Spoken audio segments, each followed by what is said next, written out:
નમસ્કાર મિત્રો, engineers education ચેનલમાં આપ સર્વેનું સ્વાગત છે.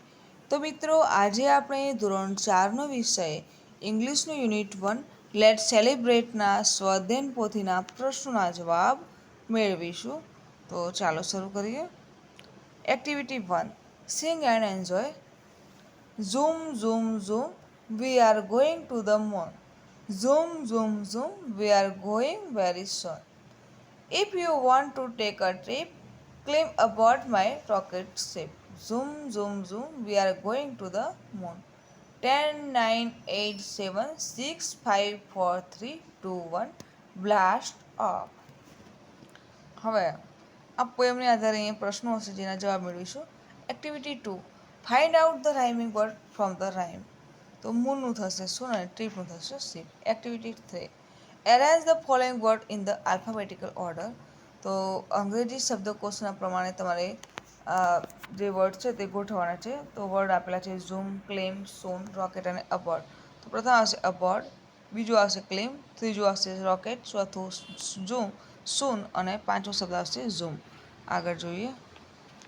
Activity 4, find out the word given in the brackets from the table and uncircle them. તો જો ટેબલમાં જે શબ્દો આપેલા છે તેમાં જોઈ અને અહીંયા જે શબ્દો છે એમાં તમારે સર્કલ કરવાનું છે. તો વોન્ટ, વેરી, ટ્રીપ અને ship.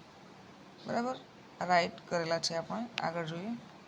Activity 5, read the story given in the text book a day at the carnival and give the answer. તો પ્રથમ છે give the name of animals from the story. તો નામ આપવાનું છે વાર્તામાંથી. તો વાર્તામાંનું નામ છે માઉસ. તો give the opposite word from the story. અનલકીનું થશે lucky. 3, the rest on blank cars. તો રમકડાની કારનું રેસ લગાવીએ તો toy. 3, what did the mice buy from the carnival. તો balloon. 5, who was afraid to ride. તો option a little mouse, option b lucky mouse અને ઓપ્શન સી ટાઇની માઉસ. તો આવશે ટાઇની માઉસ, નાના ઉંદર. એક્ટિવિટી 6 જોઈએ. Read the passage and write the name of the body parts of the horse. તો જો અહીંયા પેલા ઘોડાનું વર્ણન કર્યું છે કે I am a horse, I have 2 ears, I have 2 eyes, I have a stomach, I have a tail, I have 4 legs અને આઈ કેન રન ફાસ્ટ. તો તમારે દર્શાવ્યા છે તે અંકોને તમારે લખવાનું છે, બરાબર. તો ઇયર જે કાન, પછી લેગ, પછી પેટ એટલે કે સ્ટમક અને પૂંછડી તો ટેલ. આગળ જોઈશું. Activity 7, study the picture and make sentence as given in the example. ચિત્રનો અભ્યાસ કરો અને અહીંયા ઉદાહરણ પ્રમાણે તમારે લખવાનું છે, બરાબર. એક્ઝામ્પલ છે crocodile is swimming, zebra graze. Zebra શું કરે છે? ગ્રેઝિંગ, એટલે આમ બોલે છે. તો ઝીબ્રા ઇઝ ગ્રેઝિંગ. લાયન તો રોર, લાયન ગર્જના કરે છે. તો lion is roaring. Elephant bath, તો એલિફન્ટ ઇઝ બાથિંગ, નાય છે. પેરોટ ફ્લાય, તો પેરોટ ઇઝ ફ્લાઇંગ. અને ટાઈગર સ્લીપ, ટાઈગર મતલબ વાઘ છે તે ઊંઘે છે. તો ટાઈગર ઇઝ સ્લીપિંગ. એક્ટિવિટી 9 જોઈએ.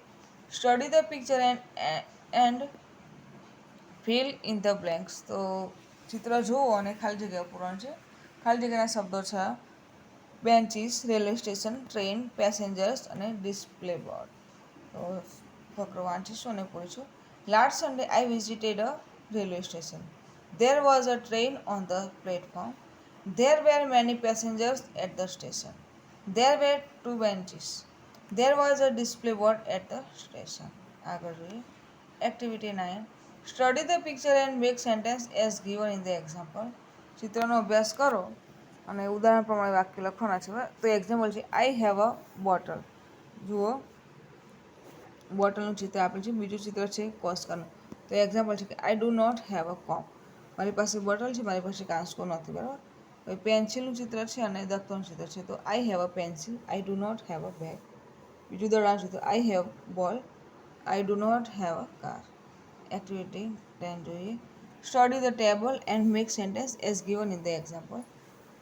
તો ઉદાહરણ પ્રમાણે લખવાનું છે. ચિત્રનો કોષ્ટકનો અભ્યાસ કરીને નામ આપ્યા છે મેંગો, બનાના, ચીકુ. ચિરાગને શું ભાવે? મેંગો ભાવે છે. બનાના નથી ભાવતું, ચીકુ ભાવે છે.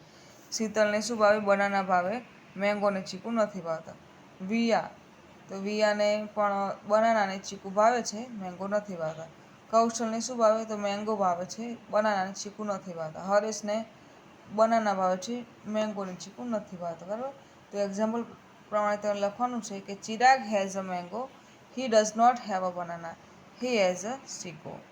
એ રીતે Sheetal has a banana, she does not have a mango, she does not have a chikoo. Via has a banana. She does not have a mango. She has a chiku. 3. Kaushal has a mango. He does not have a banana. He does not have a chiku. 4. Haresh has a banana.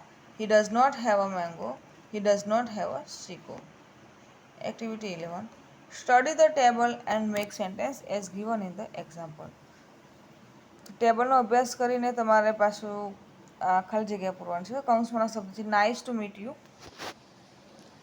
Kunal, Mahesh, good morning, to play અને yes. તો Mahesh says hello good morning, I am blank, તો I am Mahesh.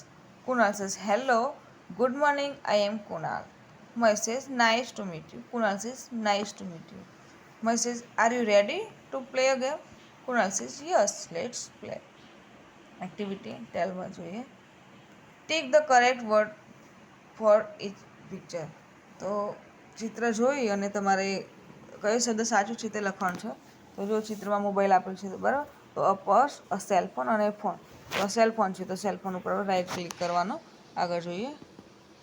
પછી જુઓ ગ્લાસના ચિત્ર છે બરાબર, તો અ જગ, અ bottle, અ glasses, તો ગ્લાસીસ ઉપર ટીક કરવાનું. બાઇક છે તો a car, a bicycle, a bike, તો બાઇક ઉપર ટીક કરવાનું. પછી શર્ટ છે તો અ ટી શર્ટ, અ શર્ટ અને અ ફ્રોક, તો અ શર્ટ ઉપર ટીક કરીશું. પછી છે ટિકિટ બરાબર મૂવીની, તો અ ટિકિટ, અ કાર્ડ અને નોટબુક, તો ટિકિટ ઉપર રાઈટ ક્લિક કરીશું. તો મિત્રો અહીં આપણો આ વિડીયો પૂર્ણ થાય છે. તો જો આપને મારો વિડીયો ગમે હોય તો વિડીયોને લાઈક કરો, શેર કરો અને મારી ચેનલ એન્જિનિયર્સ એજ્યુકેશનમાં જો આપ નવા હોય અને હજુ સુધી મારી ચેનલને સબસ્ક્રાઈબ ના કરી હોય તો મારી ચેનલને સબસ્ક્રાઈબ કરો અને જોતા રહો એન્જિનિયર્સ એજ્યુકેશન ચેનલના નવા વિડીયો. મારો વિડીયો સંપૂર્ણ જોવા બદલ આપ સર્વેનો આભાર.